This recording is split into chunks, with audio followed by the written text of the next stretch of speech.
a conference for pastors and their wives in the Alliance. And we were on our way there. We were leaving a little bit late. Sandy was driving, and we were driving down. Now, we're leaving a little bit late, so the roads are a little more congested.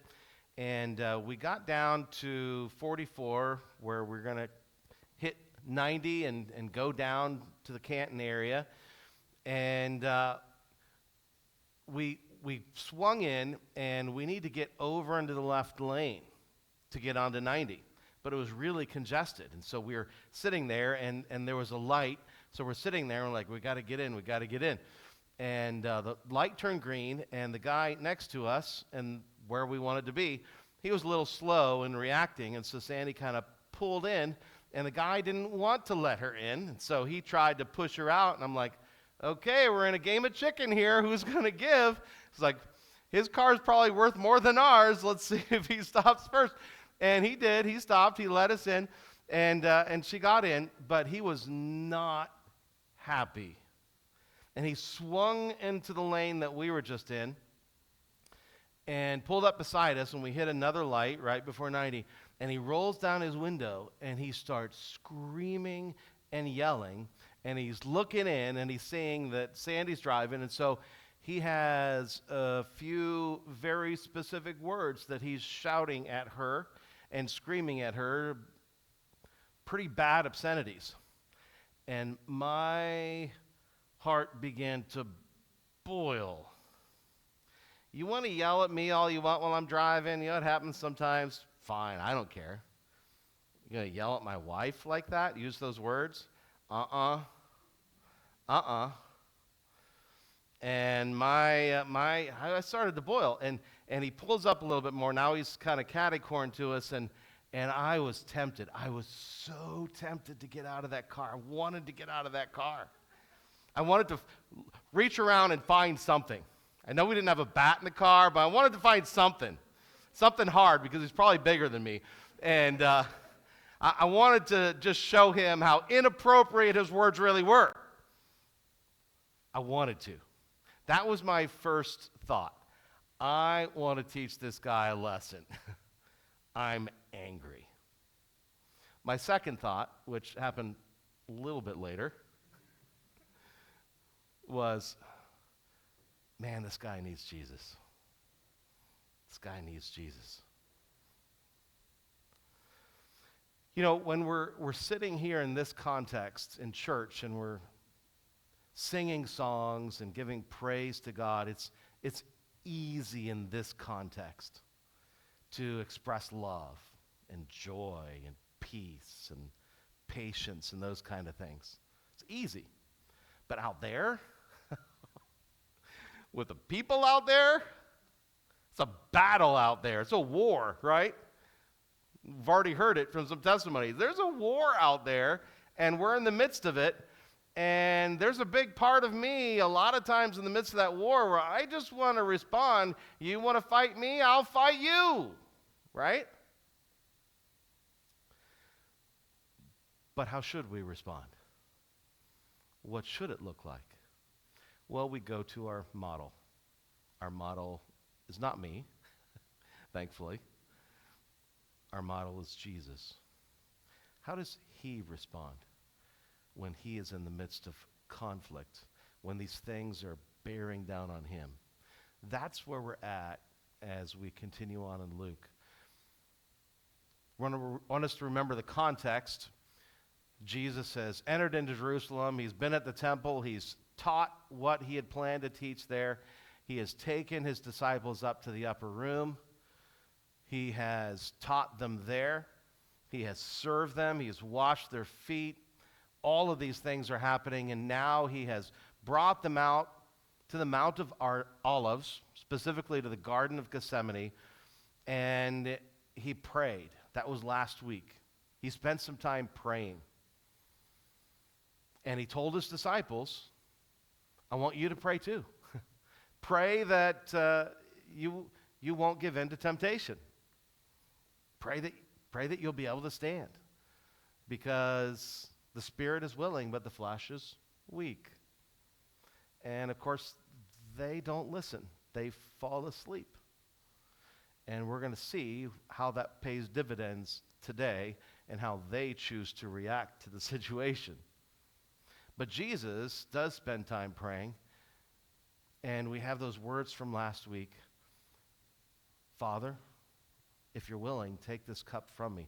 I don't want to do this. I don't want to go through this. That's what he's saying in his feelings and in his humanity. But then he says, but not my will, but yours be done. I'm willing to follow you. I'm willing to obey whatever you say, no matter what. And we're going to see how that pays dividends in the situation this morning. All right, so let's dive into the first part of verse 47. While he was still speaking, so while he has just woken up his disciples, are you guys sleeping again? Are you serious? While he's still speaking, there came a crowd. And the man called Judas, one of the 12, was leading them. So I want to set the scene here. I want us to understand that it's dark right now. It's not light like we have right now. It is dark, like really, really dark. The only light in this garden at the moment is maybe coming from the moon. I don't know if the moon was shining or not in that night, that point. But also from the torches that Jesus' people may had, but certainly this crowd is bringing torches with them. That's the only light that's in this place. Now, we all know that crazy things tend to happen in the dark, right? Bad things tend to happen in the dark. Our fears begin to get prickled in the dark. Our senses go into overdrive. What's that noise? What's going on? What is that? You add to that, it's not just dark, because sometimes it can get dark early. It's actually late. It's really, really late. And the disciples have just been sleeping, and Jesus himself is completely and utterly exhausted at this point. Now, I know what I'm like when I'm exhausted and when I'm asleep. Now, this doesn't happen anymore, thankfully, but when the kids were little, on occasion, I would be in the bedroom. Sandy and I would be sleeping in bed, sound asleep, everything dark, and the door would open. And a little patter of feet would come in. And Sandy would go on sleeping. She could sleep through a tornado. But I would immediately wake up. I would spring up. What is that? What's going on? Who's there? It probably scared to death the kids who were like, sorry. But it's this sudden shock of what is going on as you're there in the dark and you've just been asleep and you're exhausted. Well, this is kind of what the disciples are going through in this moment, kind of what Jesus is going through in this moment, as everything has been quiet in this garden. It's late, it's dark, and all of a sudden this gigantic crowd appears, a really big crowd. It has the religious leaders' servants in the crowd. There are personal guards in the crowd. And then the Gospel of John doesn't say it here, but the Gospel of John tells us that there's a band of Roman soldiers that are attached to this crowd as well. And they have swords and other weapons. Imagine waking up to that. And then there was Judas. He was leading them. Now, at this moment, the disciples are still unaware that Judas is the betrayer. But the seeds of knowledge start to flow into their system about now. What's Judas doing here? Why is he bringing all these people? This is a man that they had called friend for years. And he had brought a mob to capture Jesus. The disciples didn't know what was going on until Judas began to approach Jesus. This is what happened. Next verse. Next verse. There we go. Thank you. He drew near to Jesus to kiss him. But Jesus said to him, Judas, would you betray the Son of Man with a kiss?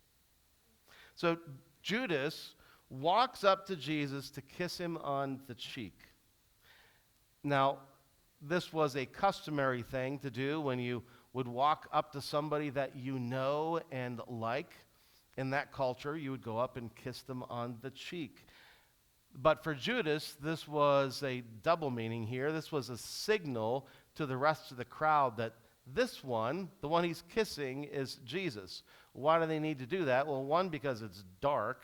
They can't see all of the faces. And number two, they didn't have pictures and social media back then.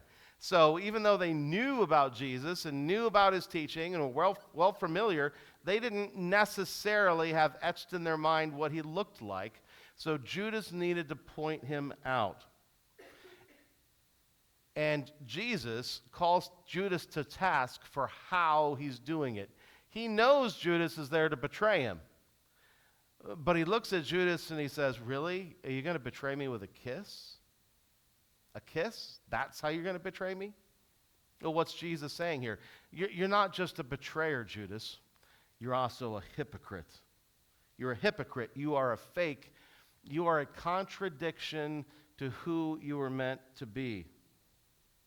You see, Judas had pretended to be Jesus' friend, pretended to be Jesus' disciple, his follower, but he was anything but. His name was Judas.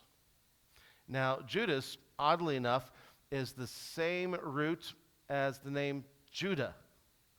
They have the exact same root and the exact same meaning for their name. I don't know if you knew that, Judah.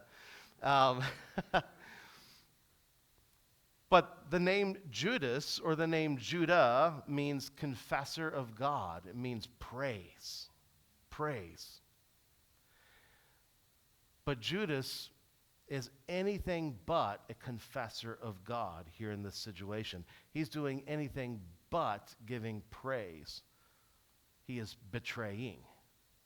That's what he's there to do.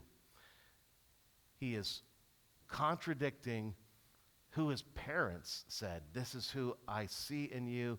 This is why we're giving you this name. This is why you're here on this earth, to be a confessor of God, to give praise. And here he is betraying the Lord of glory.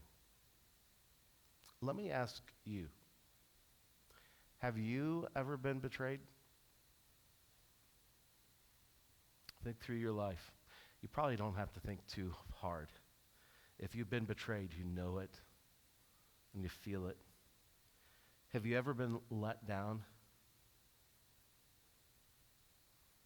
You ever have a friend, or maybe even a family member, or maybe even a spouse or your own kids that turned their backs on you? I've been stabbed in the back a few times by people I thought I could trust. It is a horrible, sick, and lonely feeling to get stabbed in the back by someone that you called friend. If you've ever been betrayed, how did you respond to that betrayal, to that person? Or how would you respond? Let me ask you another question. Have you ever been around a hypocrite? I won't ask for a raise of hands because I think every one of us have been around hypocrites before. Someone who acts one way but is actually quite different. They're pretending. How did you feel about that person, about that hypocrite? Or maybe you have one in your life right now. How do you treat them? Well, then there's the disciples. Let's see how they respond to this situation. And when those who were around him saw what would follow, that's the disciples, they said, Lord, shall we strike with the sword? And one of them struck the servant of the high priest and cut off his right ear.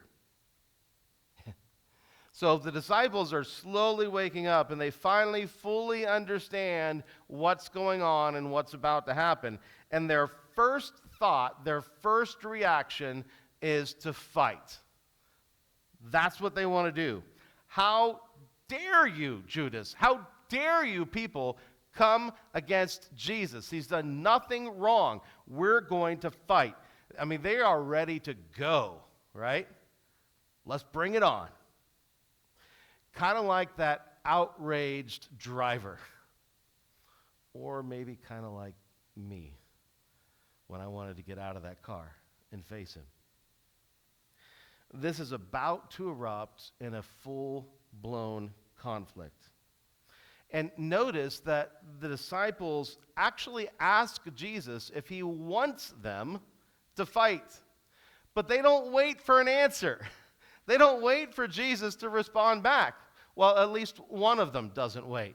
One of them draws out a sword and cuts off the ear of the high priest's servant. Now, Luke here doesn't tell us which one it was, and in fact, Matthew and Mark, as they're telling the story in the Gospels, they don't tell us either. But John. John, on the other hand, is like, okay, I'm not going to name names, but Peter. John has no problems telling us that it was Peter. Wasn't me, Peter. Peter did it. They got this rivalry going. It's kind of fun to read the book of John and just read it with a grid of what's John saying and related to his relationship with Peter. Just kind of read through the book of John that way, and it's kind of funny to see that there's little rivalry going on. But John tells us Peter's the one that cuts off the ear. Peter lashes off and cuts it off. Now, I don't think he intended to aim for the ear, right? As probably when you're in a battle and you're fighting to the death, going for the ear probably is not the best way to do it. Peter obviously does not know how to fight. Probably, much like if I actually had gotten out of the car and started something, it'd probably work out much the same as it did with Peter, because I don't know how to fight either. So he strikes out. That word strike means to lash out with violence, with the intention to wound. Let me repeat that again. In the Greek, this word means to lash out with violence, with the intention to wound. You want to hurt that person. Let me ask you, have you ever been struck? Maybe some of you out there have even been physically struck. But I'm imagining all of us, at one time or another, have been struck with violent words that have been aimed against us. We've all been struck emotionally with the other person aiming those words at us, and they are fully intending to hurt us. That is the sole reason why they are throwing those words at us. I hope to hurt you in this moment. I want to wound you. Let me ask, when those words came at you, how did you feel? How do you feel? And how do you or how would you respond in that situation when someone is attacking you with the intention of wounding maybe your body, but certainly your heart? How do you respond to that? Well, there's one more group I want to look at. There's the crowd. The crowd. Remember them? Then Jesus said to the chief priests and the officers of the temple and the elders who had come out against him, "Have you come out as against a robber with swords and clubs? When I was with you day after day in the temple, you didn't lay your hands on me. But this is your hour and the power of darkness." So there's this big crowd. So a reminder, this crowd is made up of the religious leaders' servants, the personal guards, and a band of Roman soldiers with swords and weapons. Now, back then, a a band of Roman soldiers were typically made up of around 60 soldiers. There's a lot of people in this crowd. And some of them are there because they hate Jesus and what he stands for. Some of them have no idea why they're there. They were just told to be there. And they're just standing by and watching.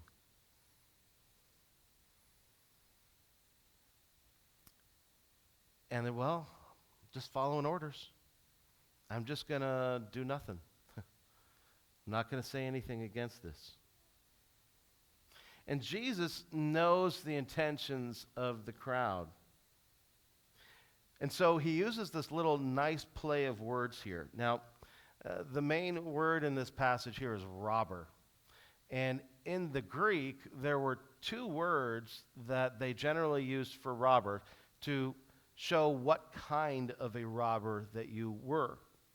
There are the words lestus and the word kleptus. Now, you might recognize the word kleptus. That's where we get kleptomaniac, right? But leptus and kleptus are the two words that they used for robber. A lestus robber was one who robs with violence. They're the ones who are robbing and killing and holding people up with guns and such in today's world. Kleptus, on the other hand, is a robber who goes secretly. He's trying not to be detected. He's going under the cover of darkness and trying to steal things without people even knowing.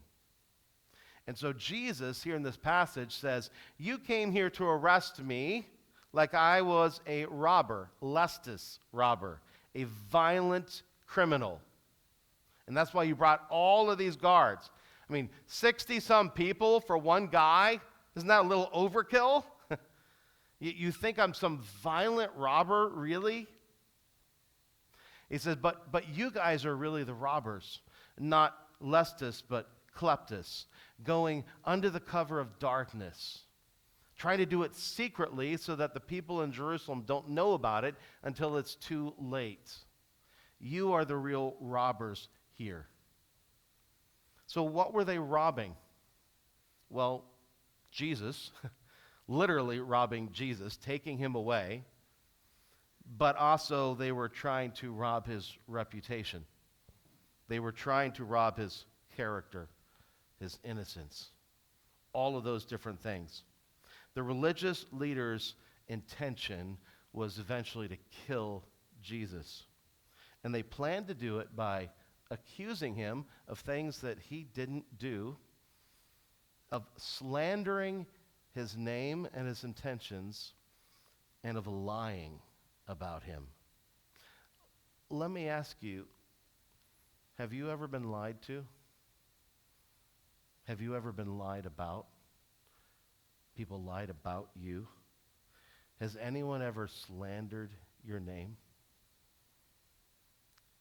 Gossiped to other people and said things that weren't true about you? Maybe said, is this all your fault?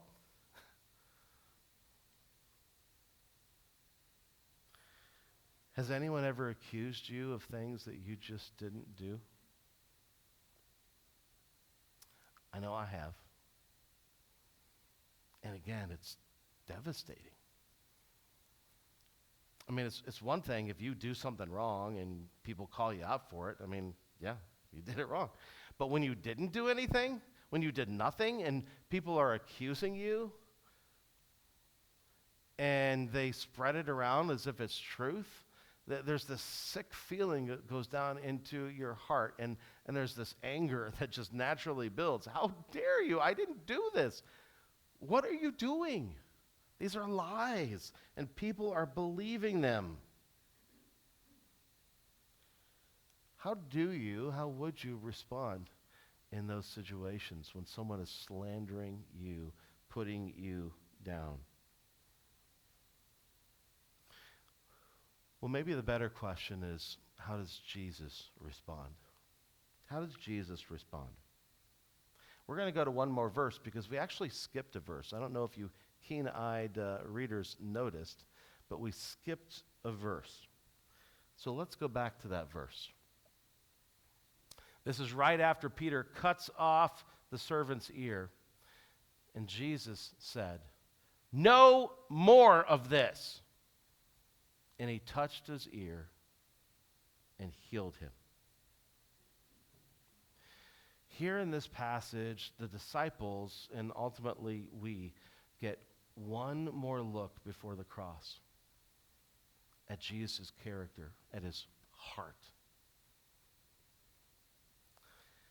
We get to see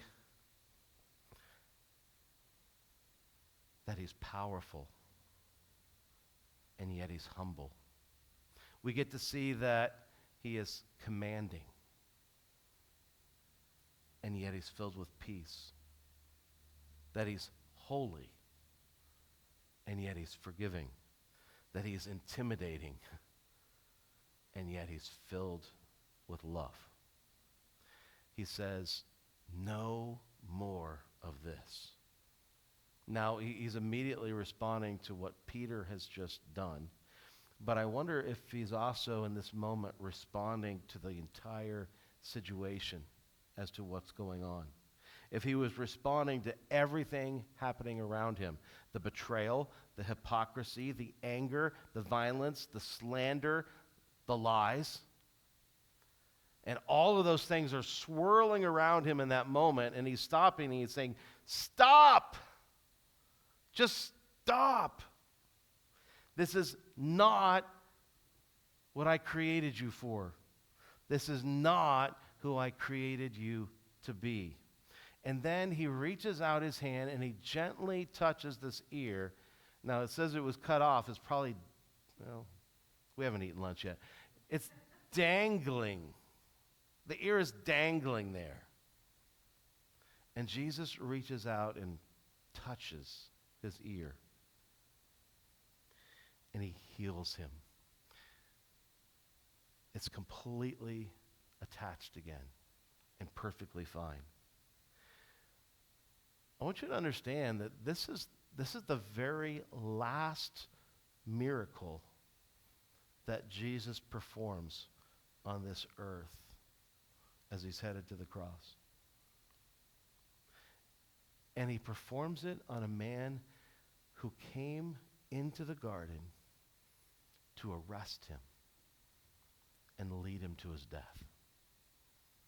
And in a place where no one else saw it except for his disciples and the people that came there to kill him. That word heal, Jesus healed him. That word heal means literally to heal physically, but it has a bigger meaning, a bigger connotation than that. It means to heal, but it also means to cure, to care for, or to restore. You know, this past week, I spent most of the week down in the Columbus area. It's where our denomination's new national headquarters is. And this was the culmination of the last couple months. I've been helping to teach a class online, level 3 peacemaking, teaching people how to do mediation. And we were all meeting physically at the national office to have a final exam. And so the students were paired up, and they had to go through some mock situations and mediate through them. How are you going to mediate through this? One of the situations was a married couple that were fighting like cats and dogs with each other. And they had to mediate through that. Another situation was two pastors that were trying to share, two different congregations trying to share the same church building, and coming into all kinds of conflict. So two pastors who were at each other's throats, and they had to mediate through that situation. And we spent 2 grueling days from morning all the way through to night working through the process of what it looks like to deal with these really, really ugly conflicts. And as I'm sitting there watching them, I'm just silently evaluating how they're doing. I'm just sitting there for 2 days watching these grueling conflicts going on. And I'm thinking, oh, the world is just so filled with conflict. It's happening all around us. And we're all in it. It's not just bad people. It's all of us. It's all of us. We are filled with hypocrisy, and we are hardwired for conflict. That is our first thought. We heard it in the couple testimonies this morning, and then in my illustration at the beginning of this message. Our first thoughts were, I'm gonna go. It's go time. Let's go. Or I'm just gonna be the person in the crowd that I'm just gonna go into the background and pretend this isn't happening, right? That's our first thought. And Jesus longs to show us a different way. In fact, he died to show us a different way. Jesus was surrounded in the garden by betrayal, by hypocrisy, by anger, by violence, by lies, by accusations, and by slander. And he chose to respond with love. Let me ask you, what is your garden? We all have one. What's your garden? Maybe it's school.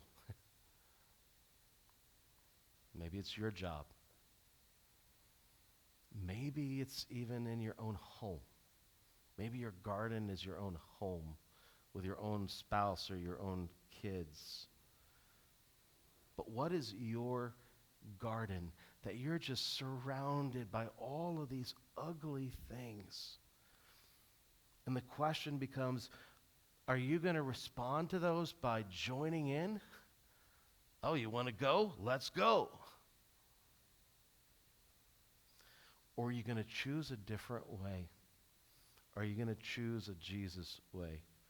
Are you going to choose to respond to all the ugliness with compassion and with grace and mercy and love?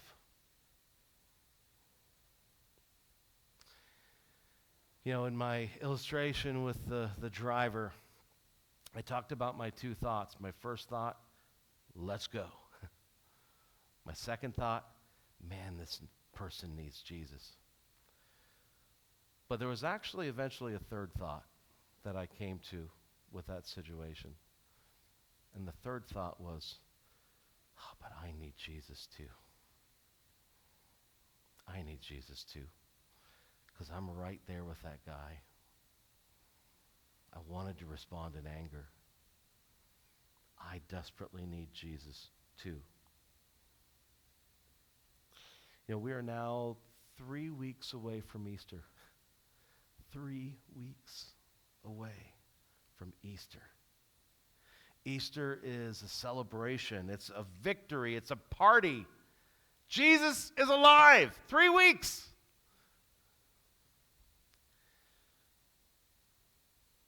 Until Easter morning happens, over these next 3 weeks, could we spend some time thinking, meditating, pondering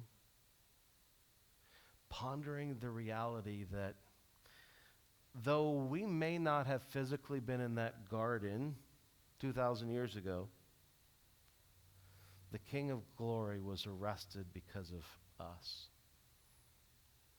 There are moments in our lives when we betray, when we are hypocritical in our walks with him, when we respond with anger or violence, when we just go into the background and do nothing, or when we lie and accuse.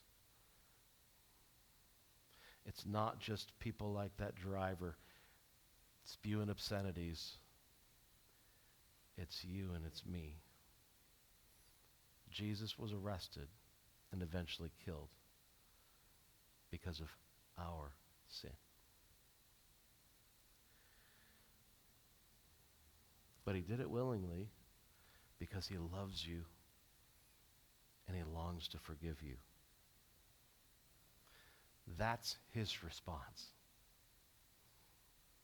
What's yours? what's yours going to be? A couple of thoughts as we close here this morning. Have you been betrayed? Have you been wronged, lied about? Have you been wounded?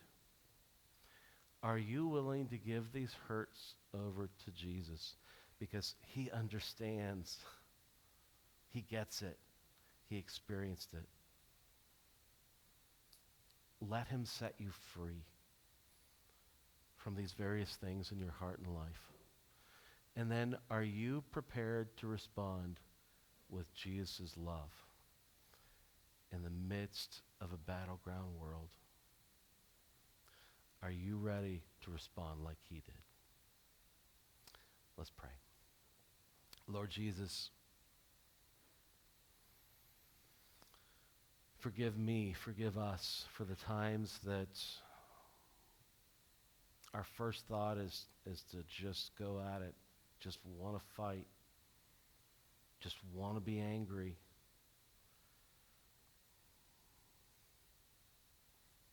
And that makes us hypocrites as we judge others for their violence and anger. Lord, bring us to the place where we choose to respond as you respond to us, with compassion and grace and mercy and forgiveness.